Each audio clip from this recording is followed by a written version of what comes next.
Journal of Discourses. Volume 13. Discourse 11. Delivered Thursday, December 10, 1868, at the 13th Ward Assembly Rooms, Great Salt Lake City. The following remarks were given at the funeral of the late President Daniel Spencer. By Brigham Young. Blessed are the dead that die in the Lord. Yea, saith the Spirit, henceforth they rest from their labors, or, in other words, blessed are those who have received the priesthood of the Son of God, and have honored it in their lives. Those who have honored their calling in priesthood to the end die in the Lord, and their works do follow them. Our brother has lived faithful during his life, and has gone to his rest. We do not mourn as others do. We can truly say that we have a hope, a knowledge. The way of life and salvation has been revealed to us, giving us knowledge of the present and future. We rejoice.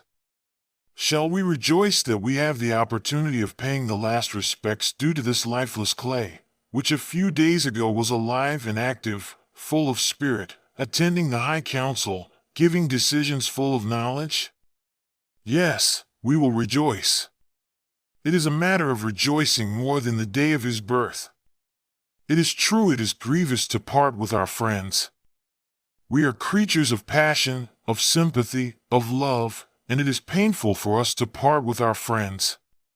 We would keep them in the mortal house, though they should suffer pain.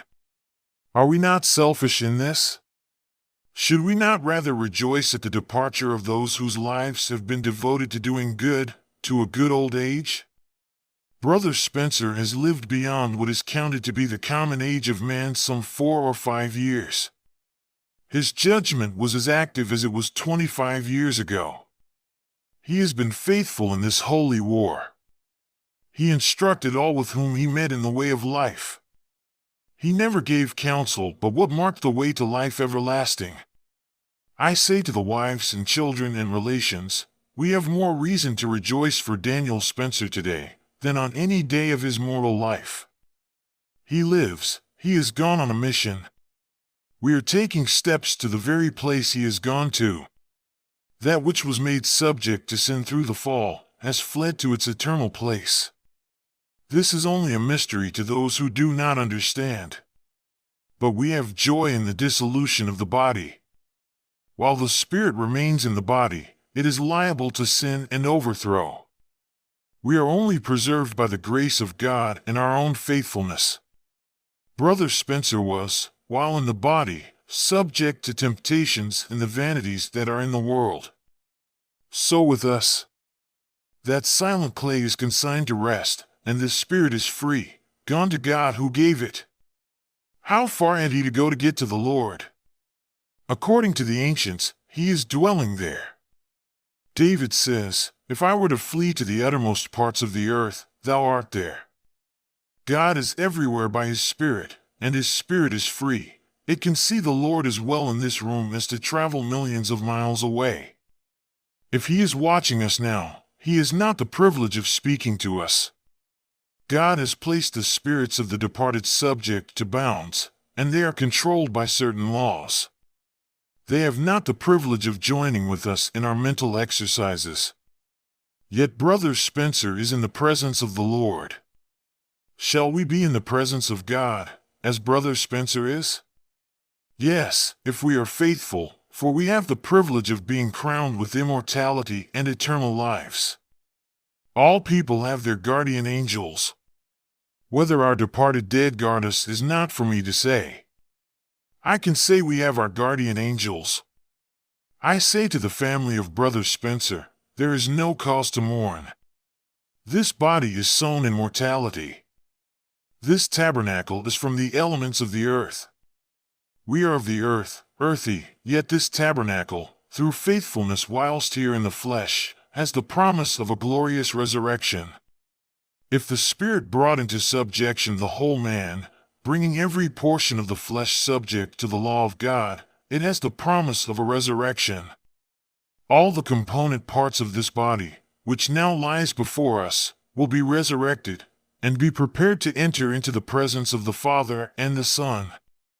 Some have supposed that it matters not what particles we receive again. In this they are mistaken.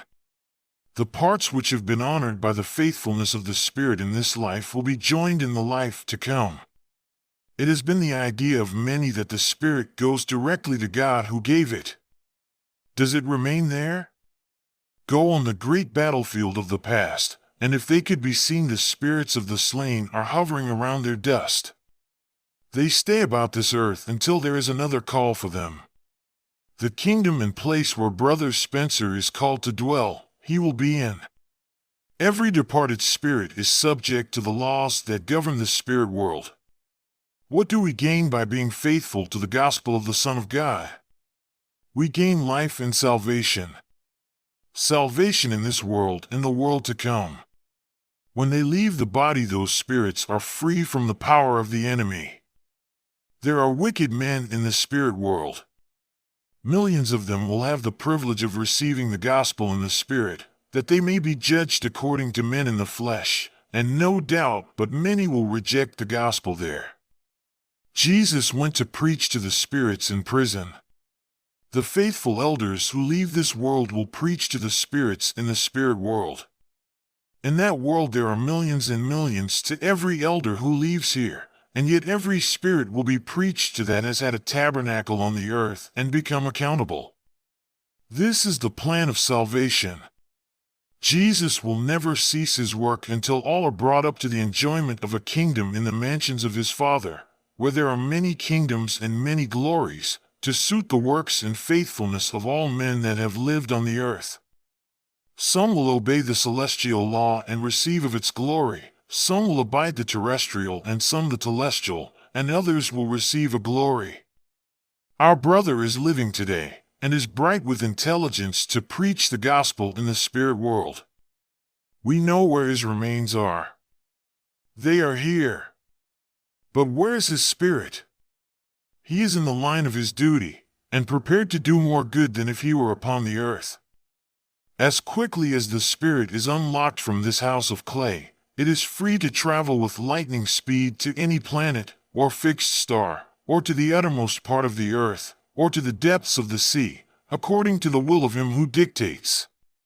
Every faithful man's labor will continue as long as the labor of Jesus, until all things are redeemed that can be redeemed, and presented to the Father. There is a great work before us. We plant the seed in the ground and it comes forth, being warmed by the sun and nourished by the earth.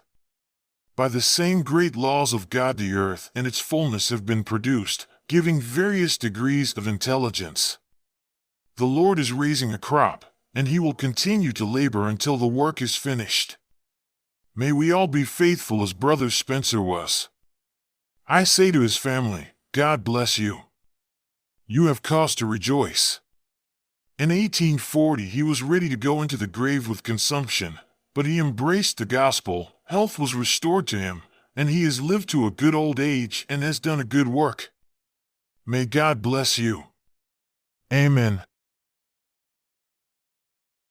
You were just listening to an address by President Brigham Young at the funeral of the late President Daniel Spencer. On Thursday, December 10, 1868, at the 13th Ward Assembly Rooms, Great Salt Lake City.